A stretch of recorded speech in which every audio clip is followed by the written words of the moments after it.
We're very, very excited to have Anshul Kundaje here, coming from Stanford, to speak about the recent science paper, which was just really popular for our readers in the Week in Review that we put out every week.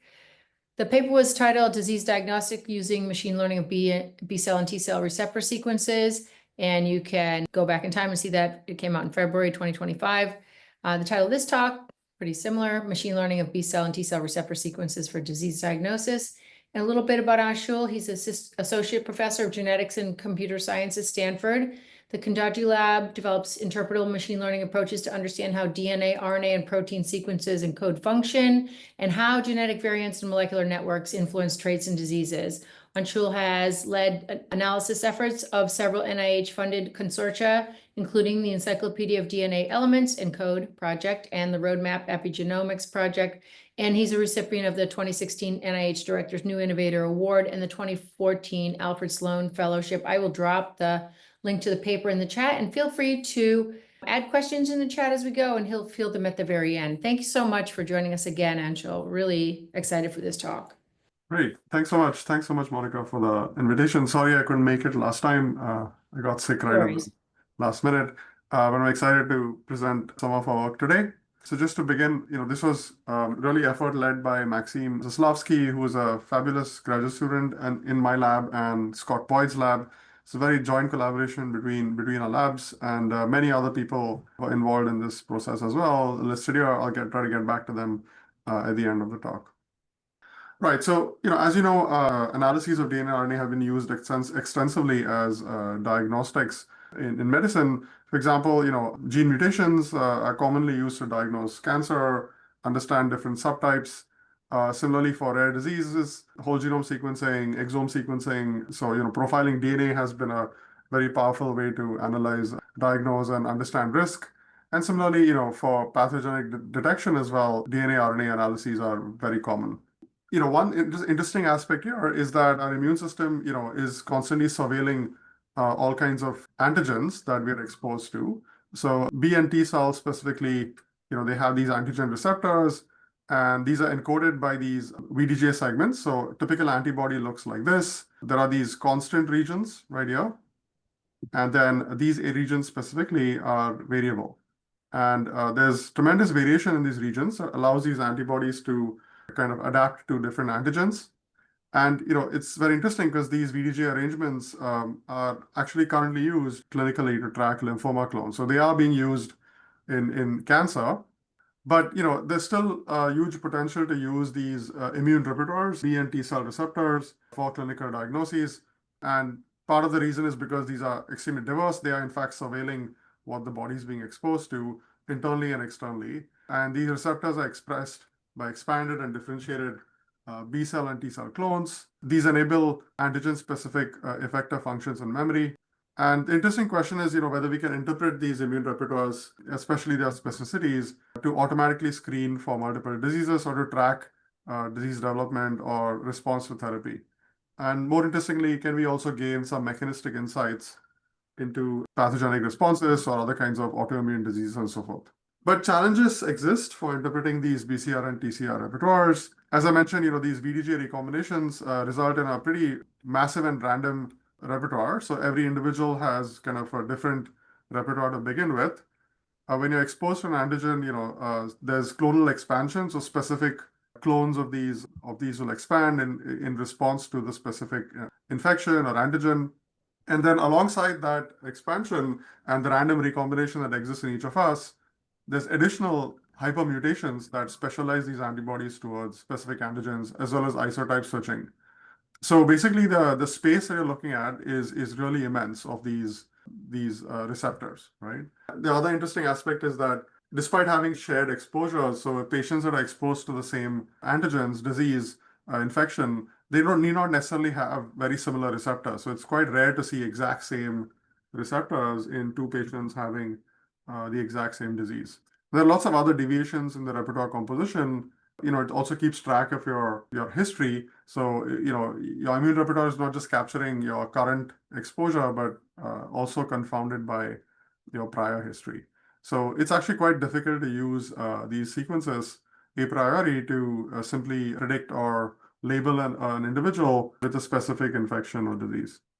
Just to give you some examples, here you're seeing, across, there's class switching that happens. So these are different kinds of isotypes of these repertoires. These are days after infection. This is 8 days, 11 days, 15 days, 18 days. These are different types of isotypes. On the y-axis, you're seeing the lengths of these variable regions of the isotypes. And the colors are showing, the green indicates less mutation, the pink indicates more mutation. And you can see as you go across time, there are all kinds of interesting changes happening across different isotypes in terms of hypermutation rates, in terms of distributions, and so forth. So it's a very dynamic process.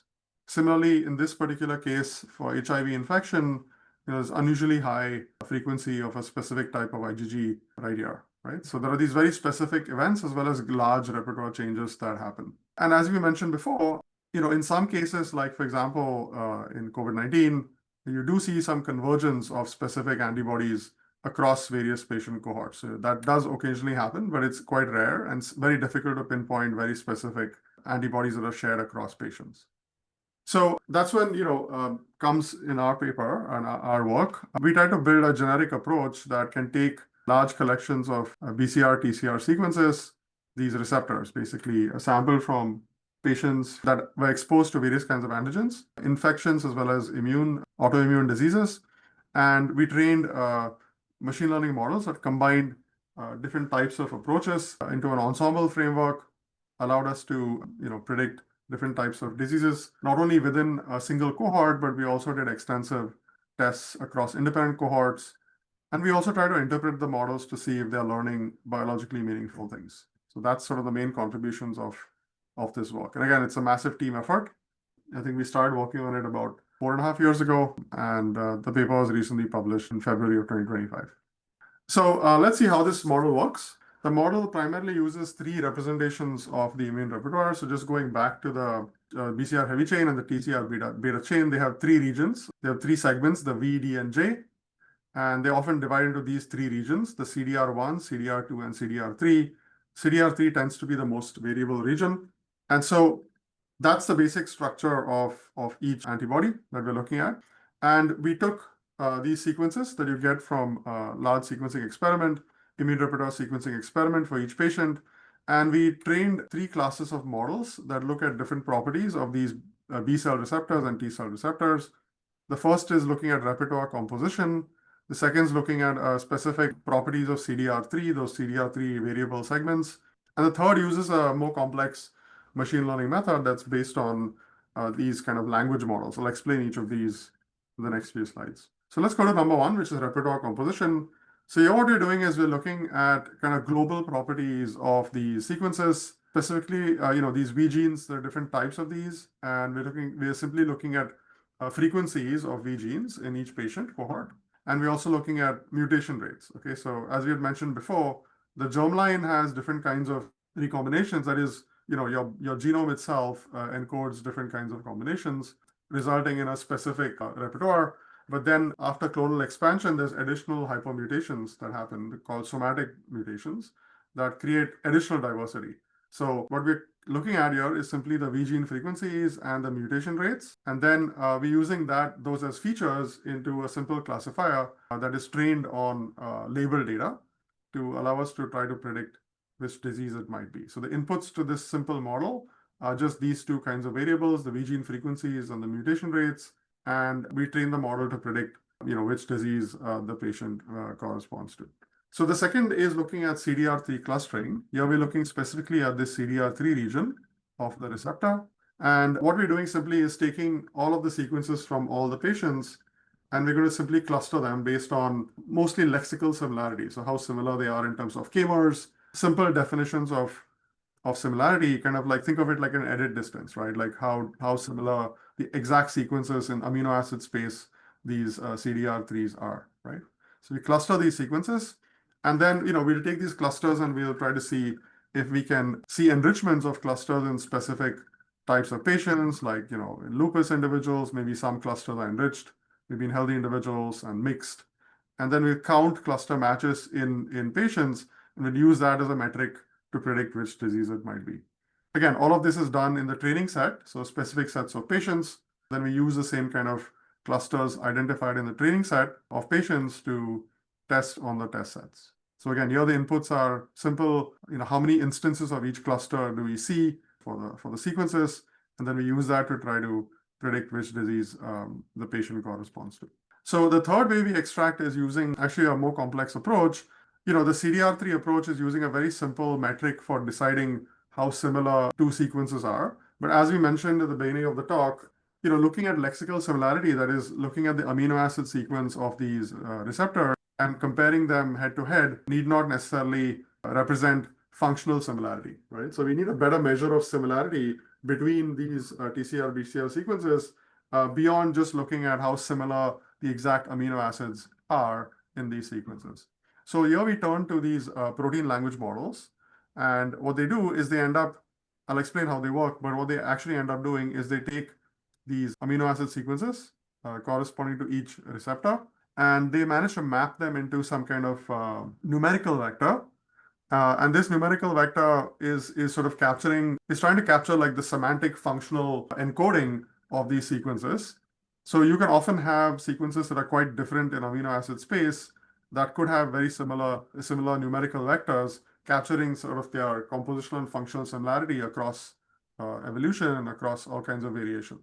And to just get to what these models do, these language models, is they're very similar basically to what you know about these chatbots like ChatGPT and so forth. Those kinds of models are trained on large corpuses of text, right?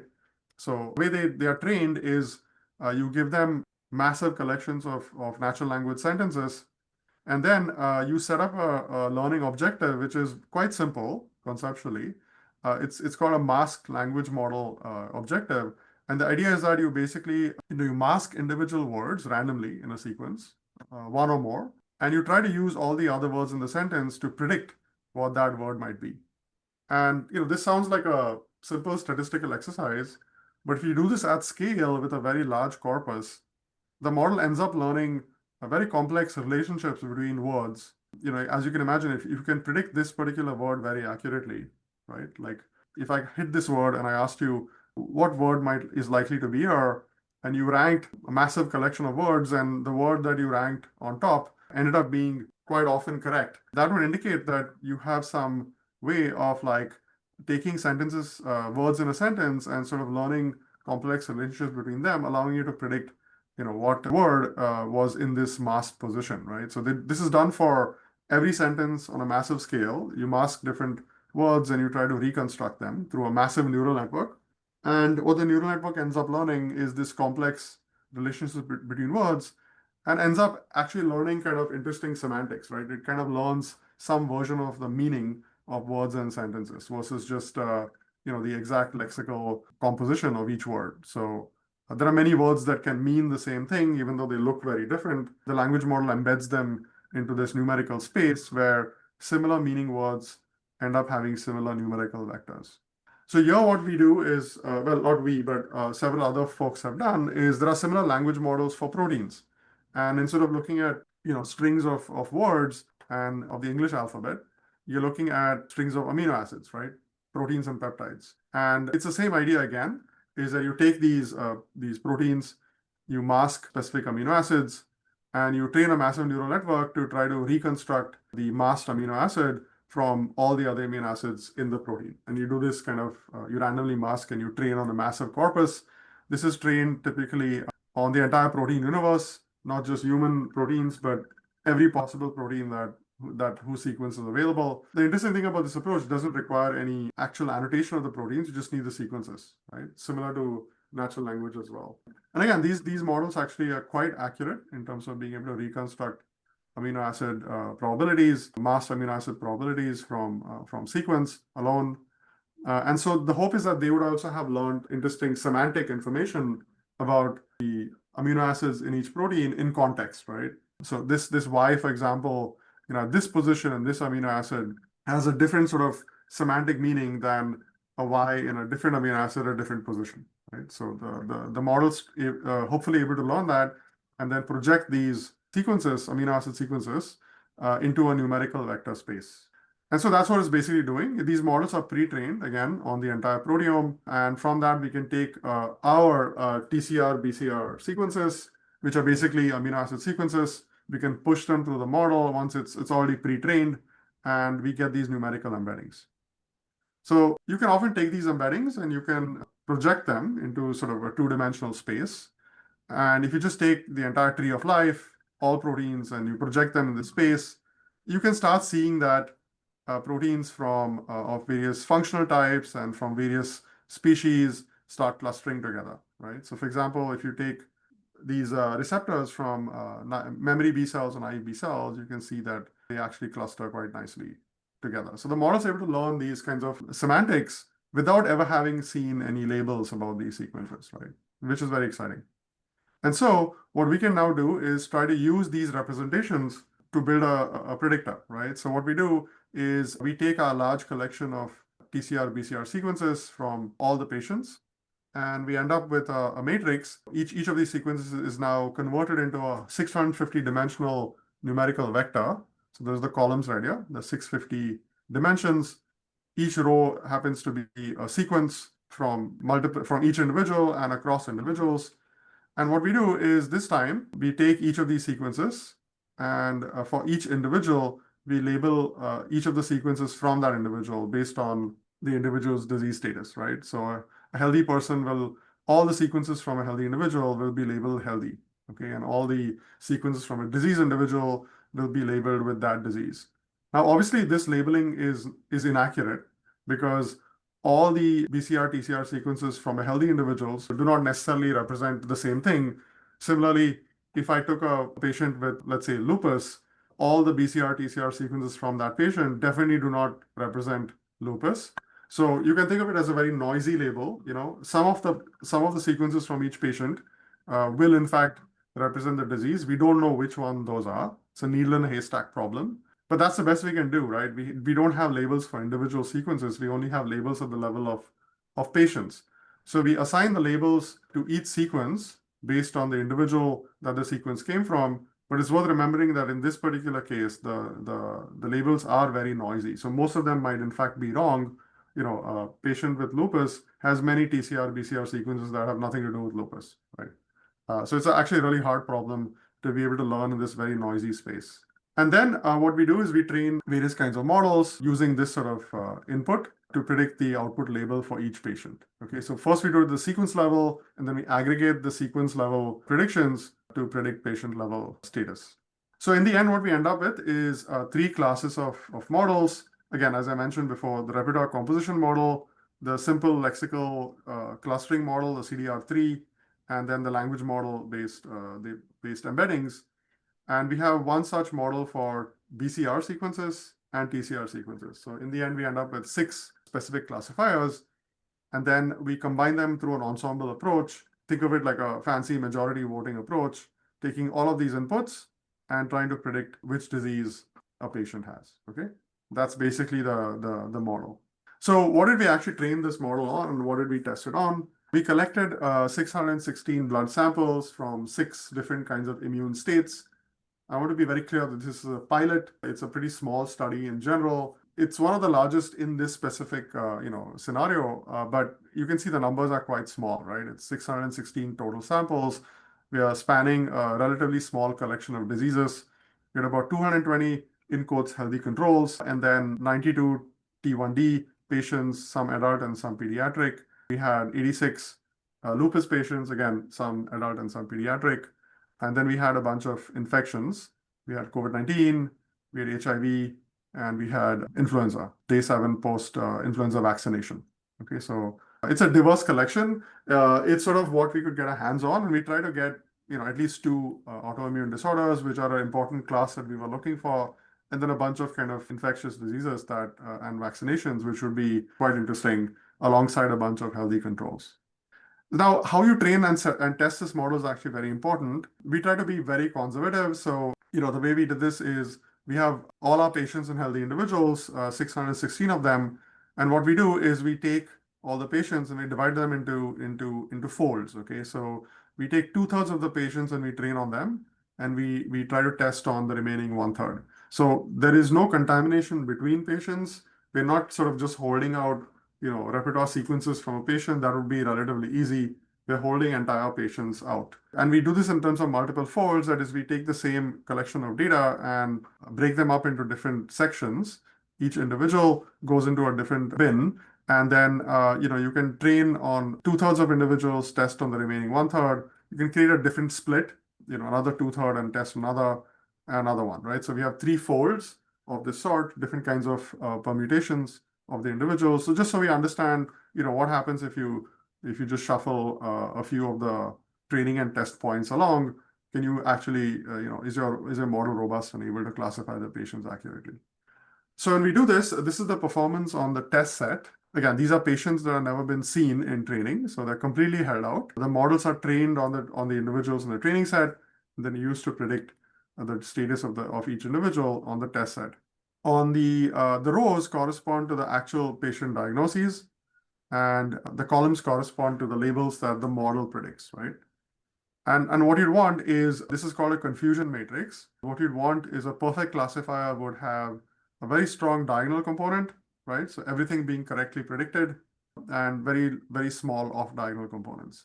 You can see our model is not perfect. It should not be. I don't think any model could ever be exactly perfect, but you can see it's pretty diagonally heavy, right? There aren't that many off-target predictions. There are a few, but it's still quite accurate.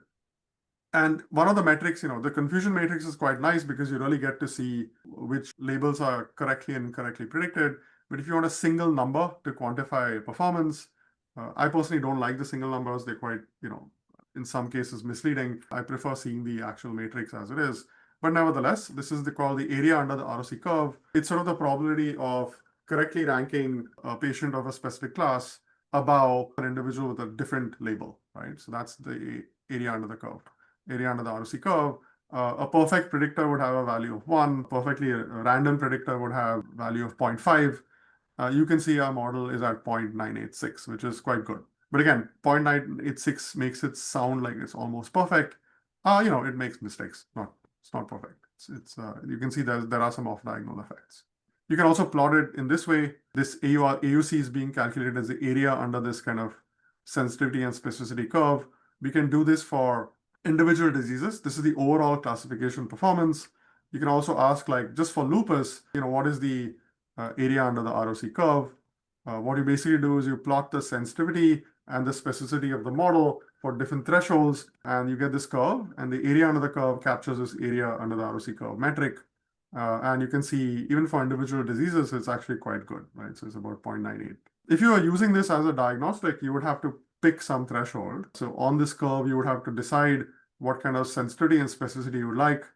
And you trade off one for the other, right? But if you have a high area under the ROC curve, it means there isn't too much of a trade-off between sensitivity and specificity. So you could pick this point or this point and get different kind of classifiers depending on whether you favor specificity or you favor sensitivity. So these are more practical considerations that would have to be taken if this were kind of deployed in an actual setting, right? Now, an interesting question you have to ask is, so the model looks very good, but we've been doing this for a while, and whenever you see numbers like this, it should raise red flags, and it did raise red flags for us. Classifiers with very high performance, typically it's a little hard to believe, partly because these data sets that are collected in the wild are full of all kinds of confounders. These are observational data sets. We go and collect them based on whatever sources we get access to. You can train models, and the more powerful models you have, the more likely they are to latch on to all kinds of confounders. So we actually spent almost 2 years simply vetting the model to try to break it in different ways and try to understand if it's learning various kinds of artifacts. Because that's the most easy explanation when you get numbers that look this high. So all I will say is, we've tried to rule out as many confounders and as many artifacts as possible. So far, we haven't been able to find an alternative reason for why the model works, and I'll walk you through some of the stress testing that we did. So, for example, this has happened many times in other machine learning applications too. If you're trying to classify an image of this husky as a wolf, ideally, a functional model that looks at this image and classifies it as a wolf would actually focus on, the face of the wolf and the eyes and, the hair and the shape of the ears and so forth, and say, oh yeah, it's a wolf because clearly it looks like a wolf. But when you feed these kinds of images or vectors or whatever to a powerful neural network, it can latch on to other weird things. So for example, if huskies live mostly live in snowy conditions, the model might actually make a correct prediction simply by learning, these artifactual features, right? Just by the fact that most husky pictures are found in the winter with kind of white background around it, the model could easily latch on to that white background and make a prediction. That would still give you an accurate classifier, but it's clearly not semantically correct. And if I took the husky and put, took a picture of the husky in a cabin or in a different environment, it would clearly get it wrong because it's focusing on the wrong component, not the causal, functional, semantically correct component of the input, but on some kind of confounding effect, right? So we really need to rule that out. And there are various kinds of ways to rule this out.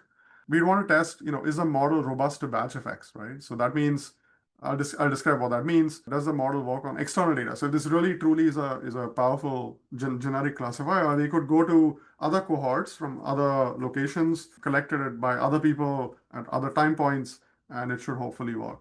Is the model robust to demographic confounders? So are there biases, for example, in ancestry, in sex, in age, things like that? And most importantly, another interesting way to understand a model, whether it's actually using the right types of features, is to interpret the model and to understand if it is in fact doing the right thing. So for example, in the husky example, if you interpret the model and it's using sort of the background pixels, right, the snow pixels to make predictions, that obviously means it's probably not going to work out as a generic classifier.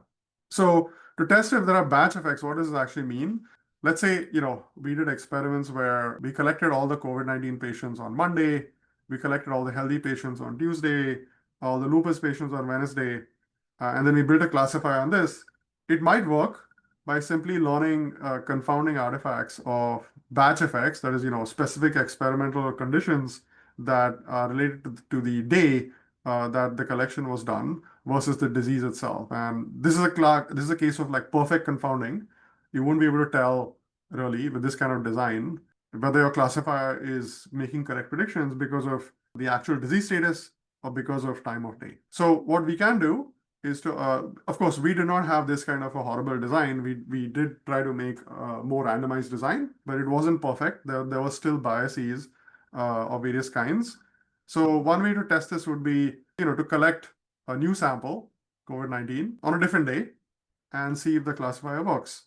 So the training is done on this data set again, which is potentially partially confounded. And then you can test the model on the same label, so COVID-19 patients collected on a different day, but by the same lab, right? This wasn't a huge cohort. We had just had like 10 patients collected as an independent cohort. And what is nice is 10 out of 10 patients were correctly classified. So at least we could tell locally in our collection protocol and so forth, it wasn't learning something trivial about simply batch effects of, when the data was collected or experimental technical artifacts associated with each disease label. What we did next is the harder task, which is going outside our cohort and our collection process. We went to external data sets, several of them. We collected again COVID-19 and healthy patients. Again, we were quite excited because we were able to get really quite good AUCs again for the B cell repertoires. We were able to classify the patients pretty much perfectly. With the T cell repertoires alone, we were able to get pretty close, and in combination, it worked out very well as well. Then we tested whether demographics have an effect. As you know, these immune repertoire sequences, they obviously change depending on your previous exposure, your age, where you're located. All of these things can actually influence these. Ancestry also influences genetics. The basic germline genetics of these receptors is influenced by ancestry. So all of these are potential confounders because we did have some biases in certain kinds of, like, HIV patients had a ancestry bias. Some others as I mentioned, we had adult and pediatric samples. So we really need to understand how much of an influence some of these hidden covariates like age, location, ancestry can influence predictions, right? So what we can do is we can build models that don't use the TCR, BCR data at all, but just use these other covariates, right? So in this case, we use demographic information only. And if we try to build a classifier using just demographic information, we get actually a decent classifier. It's not terrible. It's 0.85. So it's not 0.5. It's not random, which means that just using demographics alone can potentially take you pretty far. But, the classifier we build has an AUC of 0.98, which is much higher than 0.85. So while it may be using some demographic information, it is still substantially improving over and above it. We also did other tests, like, for example, we regressed out the effects of these demographics, and then we fitted the model, and it still gets very high accuracy. So if you eliminate the predictive performance that you get from all these confounding covariates, you can still end up getting a pretty good classifier. Now, I will say again very clearly that the design we had is not perfectly randomized. In the future, we are planning to create much larger cohorts with better designs. But so far, we are quite convinced that the model is not trivially anchoring on these confounding covariates to make predictions. And lastly, as I mentioned, we can also interpret the classifier. This is something we were excited about. My lab works a lot on model interpretation, not only for these kinds of protein sequences, but a lot on genomics as well. So, we and others have developed various methods to take these powerful classifiers and try to interpret, which exact features the models are using to make specific predictions. So, for example, we can look at COVID-19 patients, and we can take all of these different IGHV genes and see, which ones of these is the model really anchoring on. And, it predicts these specific IgG isotypes and these specific IGHV versions. And, going back to the literature, these have been previously identified as having strong functional associations with COVID-19. We did this for other diseases too, HIV, influenza, lupus, and the model is focusing on different types of repertoire sequences, many of which actually make sense biologically or correspond to antibodies that people have previously identified. So, that gave us additional confidence, right, about what the model's learning. So, that's sort of a summary of the paper. And the next directions we're looking at is analyzing many more diseases and looking at subtypes as well. We're also trying to address really difficult diagnostic dilemmas. The infectious disease stuff is, you wouldn't use this test to necessarily test for infection. There are obviously much easier tests to use, but it's a good, sort of positive control. We did have lupus and T1D, but it would be very excited about expanding in the autoimmune space, where I think diagnostics are still quite difficult and lacking. And this might be a powerful way to move that forward. We need better ways to quantify uncertainty of the test results. We did do a bunch in the paper where we tried to design the classifiers to not always make a prediction. We also have them abstain when they're not sure. And that helps a lot. In a real world scenario, right, if you're using this as a diagnostic test, you would never want it to always just predict yes or no.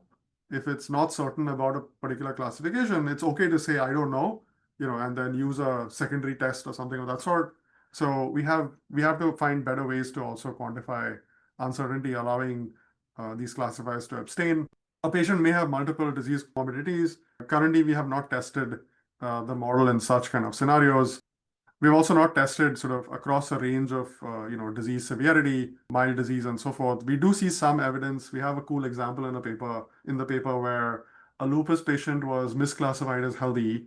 But when we went and actually looked at the patient's clinical notes, it appears the patient was actually on therapy for a while and had returned to baseline. So, that could be interesting. I mean, could also be a coincidence, but it was kind of an interesting example of a misclassified example, potentially showcasing the model's ability to pick up, the response to therapy as well. It's also very important that we catch outliers. We're training on a limited number of diseases. It's very important that the model understands that there is a big universe beyond the diseases it's trained on, and not just try to, fit every sample into one of the N categories.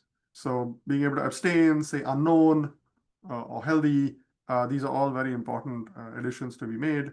And of course, we have to further understand the limits of detection and turnaround time. Just to summarize again, MalID, the method that we developed, it can screen for multiple illnesses simultaneously.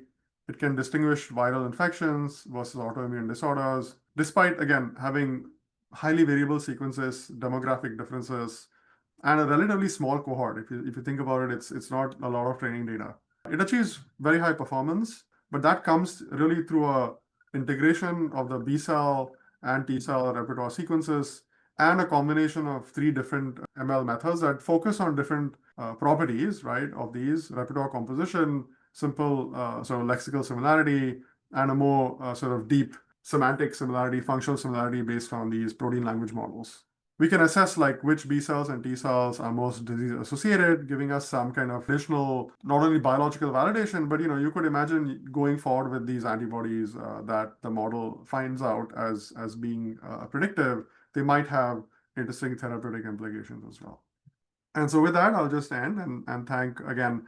My lab doesn't do a ton of this kind of work. As I mentioned, we're mostly focused on modeling DNA, RNA, and proteins, not so much in the diagnostic space.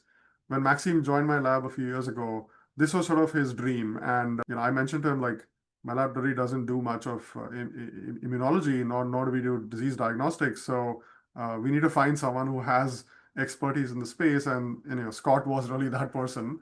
So Maxime joined my lab and Scott's lab, and we worked through this over many years, and we're happy that it kind of so far has reached a conclusion that we feel reasonably confident about. Again, there's lots of work to do, but we're excited about the potential of this technology. It's phenomenal. Where's Maxime now? So Maxime is starting a company based on this technology. We are pretty excited about focusing on the autoimmune space. He was a postdoc. He continued with the lab. He graduated like early last year, and he continued with both of our labs over the last 6-7 months. End of this month, he actually moves into the startup. So it's still very early stages, but we're just getting that off the ground. Fantastic. Anshul, this is just really exciting work. We have in the audience some members of, several key opinion leaders in this space for type 1 diabetes, TCR, BCR work, and I'm going to ask them to, raise a hand and unmute themselves for questions. Great. I'm not a leader in type 1 diabetes, but well, you did form the Air Data Commons. yeah, we got the Air Data Commons. So as I say, I don't work with these AI models, but you hear, well, they're great, here's a great classifier, but I can't tell, what's driving the classification. But then you are able to, at least in this one, you went through and said, well, we can pinpoint these V genes versus those V genes. Could you just explain a little bit like how you did that, as opposed to this idea that, well, you can't go in and understand the driver of the classification? Yeah, of course. So let me go back a few slides. The method we're using is called SHAP. And SHAP is a pretty powerful method for taking black box classifiers. So it can be applied to neural networks, random forests. You can even look at chained classifiers. So in our case, we have like 4 or 5 classifiers, right? These predictions are coming specifically from the language model component of the classifier. And we can take large neural networks, and while you cannot understand the exact inner workings of the model, so these models have billions of parameters, and when people typically say the models are uninterpretable, they mean that you cannot understand what each parameter means, right? That's not what we're doing here. Here, what we're doing is we're using the model like a black box, and the model takes an input, right, and makes a prediction, and we can backpropagate through the model to identify like a feature importance score for each feature that the model is using, right? For each prediction. It's a patient-specific feature importance score. So if you give this specific patient's repertoire, the model makes a prediction. You can say then, in that specific patient, which features is the model really focusing on to be able to make the prediction accurately. So it doesn't tell you like how it's using all of these predictors, which it claims are important. It just tells you that they are important. And the weight of the feature tells you how important the model thinks it is, right? So think of it like a fancy version of an ablation experiment, where if I deleted this feature, how much would my classifier performance change? Now that would work if it was a very simple linear model. This is a very complex nonlinear model. There are all kinds of redundancies, nonlinearities between these features. SHAP is a way of kind of taking this complex nonlinear model and obtaining a locally linear decomposition of importance of each of the features for a prediction, right? So it gives you these kinds of like numerical scores for each feature for each patient's repertoire. And from that, we can aggregate this across all the patients from COVID-19 and see if we, see some kind of recurrent signature, right? That's what we are seeing here. So this is being done for all the COVID-19 patients. This is being done for the HIV patients. This is for the influenza vaccine and so forth. And you can see them picking up different features. And, in the paper, we actually go through some of these in detail. There's some nice evidence that's picking up known antibodies, known biology, so forth. Does that make sense? And this could be done on a lot of Yeah, lot absolutely. of This can be AI? done Okay. on any Great. model. Okay. Any Well, model. there's other, okay. Interesting. Question from Todd Briscoe, University of Florida, curious about HLA and disease duration as elements controlling disease classification. Any insights there based on those features? I think we have to look into that more. There's a ton more information the models are learning. This is the first order, we're just scratching the surface of it. We are trying to dive deeper with additional methods to try to infer some of the questions you asked. But so far, I don't think we have any deep insights on that question. Peter Lindsay from the BRI. I'm thinking back to the early development of gene expression signatures as disease diagnostics. In that case, it was more valuable, albeit more difficult to distinguish within disease substates. Have you tried this? Not yet. I don't think we can claim that we can necessarily do it. We did see in our cohort the ability to distinguish between pediatric and adult states, even though we didn't explicitly label them. You could look post hoc and see that it could classify adult and pediatric cases differently, even though they were all labeled with the same disease, which was exciting. It did show some evidence that that it could potentially pick up subtypes. As I mentioned, we also had cases of like response to therapy. But these are, again, I really don't want to say with high confidence that might be the case. We did see early signs, and these are directions which we are pushing forward on. Like we need larger cohorts where we explicitly test these out. But anecdotally, we are hopeful that we could do that. Yeah, no, I mean, this just seems like a perfect fit for tracking type 1 diabetes relapse remission on the way to diagnosis, and then even after treatment with a potential drug, they've got teplizumab, to see what the changes would be. Felix and I have talked a little bit about even like starting it with germline. What would do you have any thoughts around, kind of backtracking into the germline and starting from there, moving out? Do you think this model would still be able to detect inherent changes? Not sure. We haven't tried it, but I suspect we'll take a hit if we go pure germline. That's just a hunch, though. I mean, I don't think we've tested it out. It could work. I mean, to be honest, like we really didn't expect this to work. Yeah. Really honestly, because it's a really hard problem. It's a needle in the haystack problem, and the sample sizes we thought we would need to build accurate classifiers, we had originally estimated to be much larger than what we had. Yeah, So I mean, you only it was a had bit of a shot in the dark. 92 type 1 diabetes. I mean, and you Yeah. still got a signal. So that was really great. Yeah, and we've tried this on multiple cohorts now, so it kind of works. I'm still a little surprised, but we definitely want to battle test it further and like expand the cohort size and so forth. Yeah. You've got a question from Virag Sharma. How much of compute power did you need for training on the data from these 600 odd patients?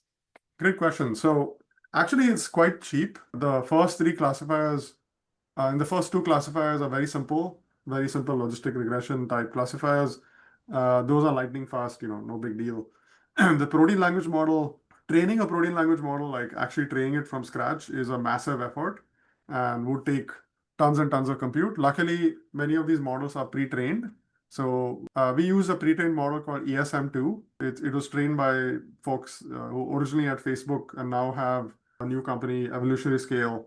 And there are newer versions of these models like ESM3 and so forth. So these models are pre-trained. And once they're pre-trained, we just take the immune repertoire sequences, we push them through the model, we get these embeddings, right? These numerical vectors. That's very cheap. You can do it with a classic consumer GPU.